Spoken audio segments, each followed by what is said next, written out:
அப்ப இயேசுவுக்கு 30 வயசுல தான் ஆவியானவர் வந்தார்னா அது வரைக்கும் இயேசு கிறிஸ்துவுக்குள்ள ஆவியானவர் இல்லையா? இயேசு கிறிஸ்து எப்படி உற்பவித்தார்?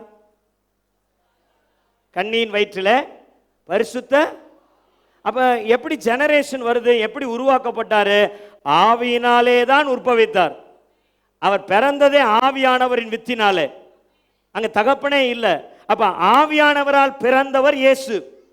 அதைத்தான் பின்னாடி யோவான் 3ஆம் அதிகாரத்தில் அவர் சொல்லும்போது சொல்றாரு, ஒருவன் ஆவியினாலே பிறவாவிட்டால் அவன் தேவனுடைய ராஜ்யத்தை காண மாட்டான். அப்ப நம்ம சரீர பிறப்பு இருக்கு நமக்கு எல்லாருக்குமே. இயேசு குரு சரீர பிறப்புல எப்படி ஆரம்பிச்சாரு? ஆவியினாலேயே பிறந்து ஆரம்பிச்சாரு. 30 வருஷம் அமைதலா தான் இருந்தாரு.